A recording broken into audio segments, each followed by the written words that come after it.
Hi guys. I'm going to recap a 2005 American science fiction psychological thriller movie called The Jacket. This movie tells you about a Gulf War veteran who retired after getting a fatal bullet wound in the head. As he is treated in an unconventional way, he finds that he is able to travel into the future. What do you think of his life after the war and almost passed away? Let's find out. Recovering from a fatal bullet wound in the head is not the only miracle in Jack's life. Jack Starks was an American soldier deployed in the Gulf War, and has no family at all. He was pronounced dead for some time after getting shot in the head, before someone realized he was still alive. However, the doctor assessed that Jack will experience regular amnesia due to the damage. After being sent back to the US, Jack comes to Vermont. While walking through the road, Jack sees a broken truck with a young girl and her mom. The mom, Jean Price, is too intoxicated to have a conversation, so Jack talks with the little girl, Jackie Price. While Jack tries to fix the truck, Jackie is looking around his backpack. She gets interested in Jack's dog tag and asks to keep them. After the car successfully turns on, Jean gets up and gets mad at Jack and casts him away. After some time walking in the cold breeze, Jack finds someone that offers him a ride. Suddenly, they're getting pulled over by a police car. And the next moment, Jack is on trial being accused of taking a police officer's life. He can't remember what happened due to his amnesia. Considering his record of brain damage, the court found him not guilty, as he is considered to be mentally unstable. But he is sentenced to be sent to an institution for the criminally insane, Alpine Grove.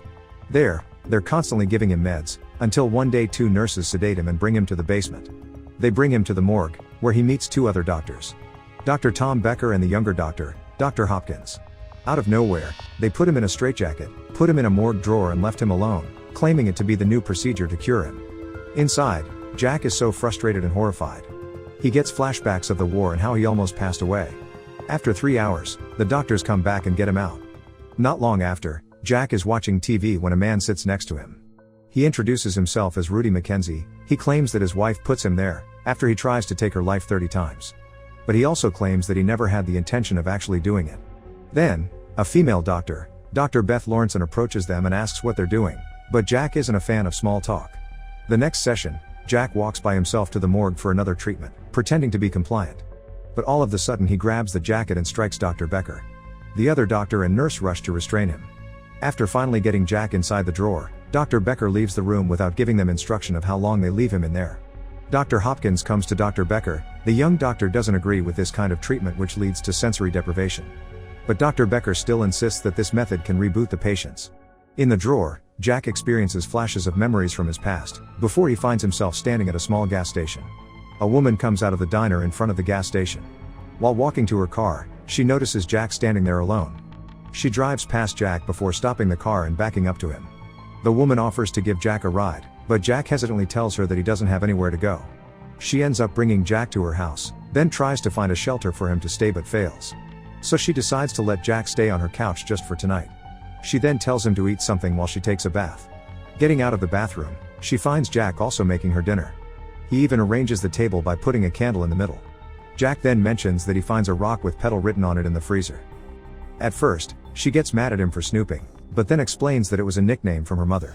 After dinner, she falls asleep on the couch and Jack decides to look around the house. He's looking through photos when he finds a dog tag hanging, which turns out to be his dog tag that he gave to Jackie, the little girl. Jack is confused as to why his dog tag can end up here.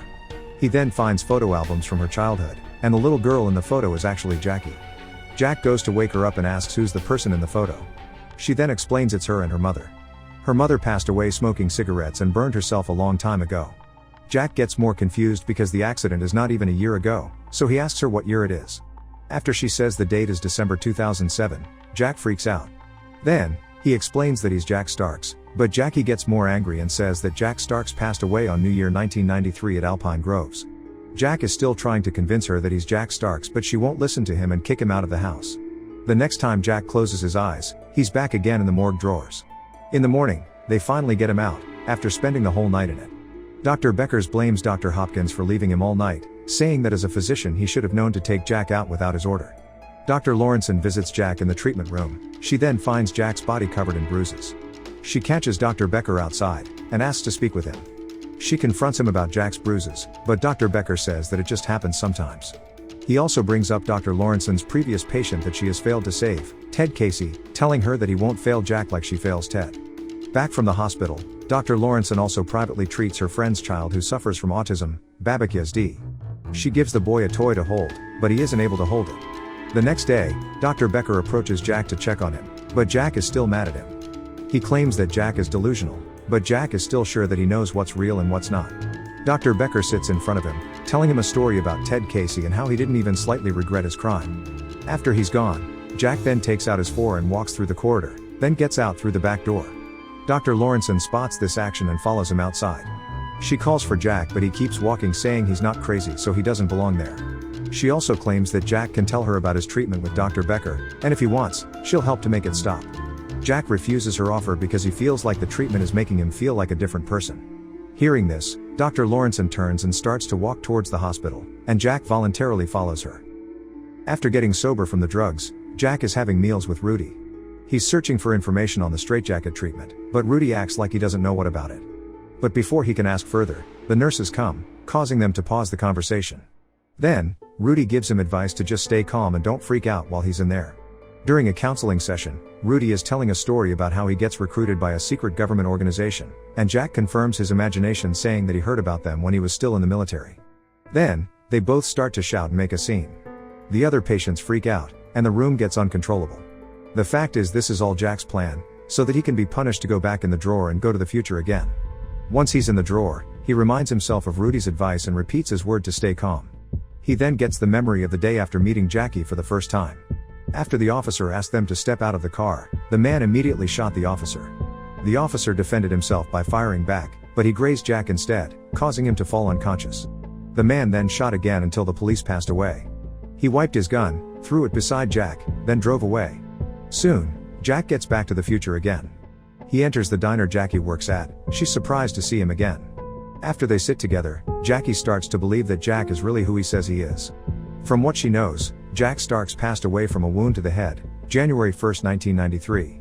Although she can't find out the cause of the head injuries, she finds out that Dr. Becker used a behavior modification treatment that was banned in the 70s. Dr. Lawrenson also managed to cure Babbitt, the autistic kid. Since they can't find anything more from the internet, they both decide to go to Alpine Grove to find out more. At the hospital, Jack pretends to be his own nephew so that they can get access to the information. But the doctor he is seeing also doesn't know anything because the records only say Jack died of blunt trauma. The doctor never heard about Dr. Becker, and Dr. Hopkins already passed away, but thankfully Dr. Lawrenson still works at the hospital. Seeing Jack, Dr. Lawrenson is so stunned by how similar he is to Jack Starks. She then mentions that Jack changes the way she sees things. He also helps her to cure a boy under her care, referring to Babbitt. However, she claims that she doesn't know the cause of Jack's death. But she's fidgeting with her pen, which tells that she is lying. Jack brings Jackie to the basement to show her the morgue. He shows her the exact drawers he was put in, which makes Jackie kind of scared. When she's about to get out, the male nurse that used to work with Dr. Becker comes through the door. Jack is surprised to see him because he's now a patient. When Jack confronts him, he starts to sob. A nurse then comes searching for him, and also tells them to go. They then go to the cemetery where all the patients are buried. Jack's grave is side by side with Rudy's, who passed away in 2004. At home, Jack kisses Jackie, then they spend the rest of the night together. Back to the present, Jack wakes up in the hospital bed with Dr. Lawrenson by his side. Jack starts to tell her how he time travels to the future when he's in the drawer. But of course, Dr. Lawrenson doesn't believe him, and thinks that it's part of his delusion. She reveals the real story of Rudy. Rudy never tried to kill his wife. His wife left him, then he fell into depression and locked himself for 2 months, almost starving himself to death. But Jack doesn't just give up. To prove himself, he reveals to Dr. Lawrenson that he knows about Babbitt, but even after that she still won't believe him. After Dr. Lawrenson leaves, Rudy comes to his room, but not for long because Jack gets him mad for confronting him about his wife. At night, Dr. Becker put Jack back in the drawer again. This time, Jack surprises Jackie in her car. After doing her research, Jackie finally finds out about Babbitt. Dr. Lawrenson performed a mild form of electroshock therapy which disrupted his seizure, and that's what Jack has to tell her about to make her believe. They arrive at Dr. Becker's house and knock on his door, but no one answers. Then, an old lady passes by and tells them that Dr. Becker is still in church. At the church, Jack walks up to Dr. Becker and he looks at him like he's seen a ghost. Because to his knowledge, Jack passed away in the hospital years ago. Jack immediately accused him of being the reason for his death, but Dr. Becker says that it wasn't him. The last time he put Jack in the drawer, Jack came out saying names of Dr. Becker's previous patients, including Ted Casey. Jack still believes that Dr. Becker is the one that caused his death, but Dr. Becker believes that all his work is under the intention to help his patients. After talking to Dr. Becker, Jack feels his body weaken. indicating his time is up. Jackie helps him sit in the back seat while she drives. After being asked, Jackie tells Jack her address in 1992. Then, Jack vanishes from the car. Dr. Becker pulls Jack from the drawer. Just like he said, Jack says the names of his previous patients, and repeatedly says that they all will always haunt him. Dr. Lawrenson visits Jack again in the hospital bed. Jack immediately tells her that Babbitt is having seizures, and that electroconvulsive therapy will cure him. Dr. Lawrenson is confused why Jack knows this in the first place. Then, she also doubts the procedure, because no one ever tried it since the risk is too high. At night, Dr. Lawrenson prepares Babbitt for the therapy, hoping what Jack said is true. She turns on the machine, and Babbitt convulses. But after she turns it off, Babbitt responds to her and even says a few words. The therapy works successfully. Dr. Lawrenson comes back to Jack's room, this time fully believing in him. Jack asks her to help him visit a place, Jackie's childhood house. Little Jackie opens the door and is very happy to see him again.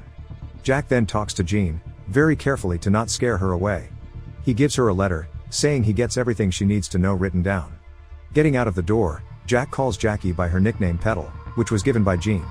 Of course, Jean is very confused hearing this. In the car, Jack starts to lose consciousness. Arriving at the hospital, Dr. Lawrenson helps him to step out of the car. But then Jack gets flashing memories of his time in Iraq, then slips out, hitting his head on the ground. As he bleeds out, he repeats that he needs to get back to the drawer. In the letter for Jean, Jax explains he will pass away today, then they will find his body tomorrow. He tells her that one day she'll pass out with a cigarette in her hand, and burn herself to death. Jackie will grow up to be as miserable as she is now. After reading the letter, Jean comes up to Jackie and kisses her, committing to quit smoking and drinking. In the drawer, Jack comes back again to Jackie, just like he promised her. He stands in the small gas station, with Jackie just walking out of the diner. All the same like their first meeting. But now, Jackie is a nurse. She drives past Jack, stopping the car then backing up to him. She offers Jack a ride to the hospital she works at, after noticing the blood on his neck. This time, Jack immediately accepts her offer. On their way there, Jackie gets a call from her mom, Jean, alive and well. The letter from Jack works and now Jackie and Jean have a better life. As the screen fades to white, we can hear Jackie's voice asking, "How much time do we have?" A question she asks Jack the last time they're together. The question is then answered by the song "We Have All the Time in the World" sung by Iggy Pop. Jack Starks needs to experience parting away from the world 2 times before he finds the right place for him on this earth. Just like he said, the important thing in life is to believe that while you're alive, it's never too late. So whatever you're going through right now, please hang on a little longer. You'll get through it. Subscribe to watch more videos like this, turn on notifications, and leave a like and comment to help the channel out. Thank you for watching, and see you next time.